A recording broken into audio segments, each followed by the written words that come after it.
இன்றே டவுன்லோட் செய்து உங்கள் ஃபேவரட் ஷோக்களை என்ஜாய் பண்ணுங்க. இப்ப நடந்த போட்டியில அதுல ஜெயிக்க வைக்கிறதுக்காக எவ்வளவு போராடுன. அவ அந்த டான்ஸ் ஸ்கூல் ஆரம்பிக்கிறதுக்காக நீ எவ்வளவு எல்லாம் அலைஞ்ச. அப்ப நீ மட்டும் தானே செய்யற. அம்மா, மாயாவும் எனக்காக எவ்வளவோ பண்ணியிருக்கா. இந்த கடையை ஆரம்பிக்கிறதுக்காக பணம் கொடுத்தது, பொங்கலுக்காக நம்ம கடைக்கு விளம்பர பாடம் எடுத்தது, கடைசியா பண்ணி கொடுத்த அந்த காலேஜ் ஆர்டர் வரைக்கும் எல்லாத்தையுமே மாயா எனக்காக தானே பண்ணா. மாயா இல்லாம நான் எப்படி இவ்வளவு பெரிய கடையை திறந்து அதை வெற்றிகரமா நடத்த முடியும்? சீனு, நீ என்ன சொன்னாலும் சரி, அவ பேர்ல ஜவுளி கடையை மாத்தி கொடுக்க நான் ஒத்துக்கவே மாட்டேன்.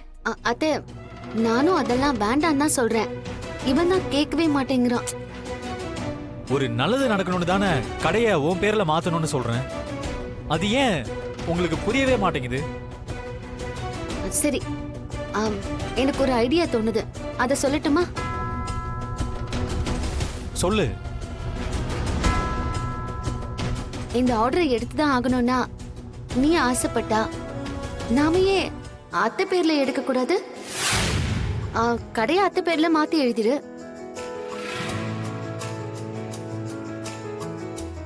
ஆமாப்பா, இது நல்ல ஐடியா தான். பத்மா பேர்லயே ஜவுளி கடைய மாத்தி எழுதிரு. என்ன அத்தை, இந்த ஆர்டர் கிடைக்கணும்னா படிச்சு ஒரு டிகிரியாவது வாங்கி இருக்கணும். அப்படியா? நான் அதை கவனிக்கலையே. நீ காட்டின அந்த மெயில தான் போட்டிருந்துச்சே மாயா. ஓ, அப்படி வேற போட்டிருந்ததா? அதனால்தான் கடையை உன் பேருக்கு மாத்தி எழுதிட்டு அந்த ஆர்டரை வாங்கலான்னு நான் சொல்றேன்.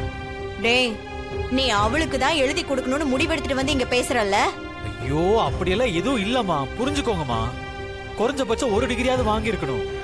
அதனாலதான் மாயா பேர்ல அப்ளை பண்ணணும்னு சொல்றேன். நீ என்னதான் சொன்னாலும் இதுக்கு நான் ஒரு நாளும் சம்மதிக்கவே மாட்டேன். ஏய் பத்மா, இத நீ என் பேர்லயும் மாத்த வேணாம், யார் பேர்லயும் மாத்த வேணாம்.